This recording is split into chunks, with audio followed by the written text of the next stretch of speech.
Hey there, Doc. Dr. Scott Doherty from Chiro Launch, coming to you today from Mickler Beach in Florida. Probably never heard of it. I never have. Just a little bit south of Ponte, Vedra Beach. Maybe a little bit more recognizable name. But first place I found where I could pull over and actually see some water, get my feet in the sand, and make this video for you. Anyways, today I want you to do me a favor. I guess it's doing me a favor, but in the long run, it's going to be doing yourself a favor. I want you to take a look at your stats. And lots of little things we can look at in stats, but the funny thing is, when I do a lot of my evaluations, guys haven't looked at their stats in years. So whether you look at your stats or not, I want you to look at, and I'm looking at for one particular thing today. I want you to go back in your last 12 months of history. I want you to look at the months where you had your highest number of new patients. So, and hopefully that's somewhat excessive for that month. For instance, if a doc were seeing 12 new patients a month and he saw 16 in 1 month, or if you're seeing 20 a month and you see 26, 28 in a month, look at those months. So what I want you to do is look at the month or two after that, look at your office visit numbers. What I see a lot, and what I'm seeing a lot these days, is a big spike in new patients leads to a significant decline in office visits.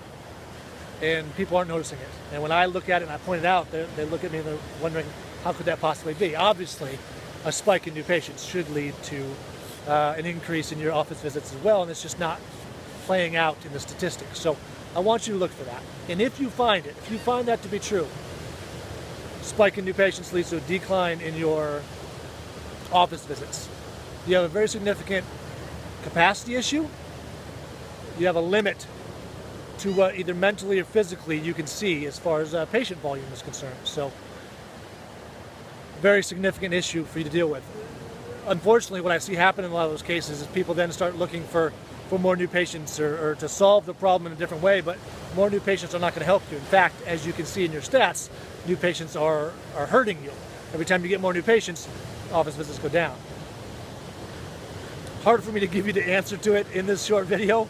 I just want you to find it and be aware of it. Knowledge, knowing is half the battle, I guess. But the correction for it really is working on yourself internally and your systems and procedures to be able to allow you to see more so you don't hit that upper limit. Because what happens in those cases, excuse me, let me switch hands on the camera here. What happens in those situations is we get very stressed. We might market or do something because we're at this level to push us up to the next level. And when we put all that energy in and we start seeing more patients, quite honestly, it's more than we can handle with our current levels, our current procedures, our current office space. Mentally, it might be the case. So we put this energy in to do some marketing or to do something extra to get better, to move up to this level. But when we get there, we can't do that stuff anymore. We don't have time. We're too busy seeing patients. And it creates a lot of stress around that system. And again, we don't do the things that got us there. So we start to go back down. And we spend a few months there and we decide, oh, let's do something else. Let's get more new patients. And we do it.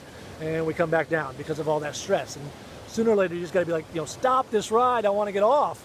Because that roller coaster obviously is frustrating. It leads to burnout. It causes a lot of problems along the way. So again, right now, all I want you to do is do me the favor, do yourself a favor, and look for it. And if you find it, call me. Not trying to be a sales pitch here, but quite honestly, you've got to find a way to locate what those issues are, what those capacity issues are, so that we can make more space for more people. We've also got to put systems in place so we can keep doing the things we did to get there. Because what's even worse is the continual cycle of trying something new. It works. We grow our practice, but we get so stressed we drop back down. Now we think that thing didn't work, but it did. So we start looking for the next thing. So we try something new and it works.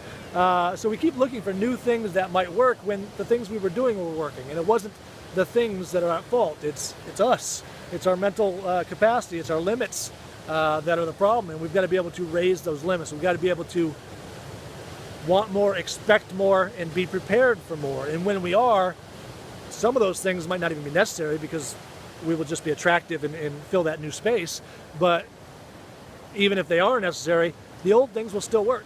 And those things that helped you get there will still help you get there, but you've got to be able to stay there. And you can only stay there if you have the capacity for it. So again, just looking for capacity issues this week.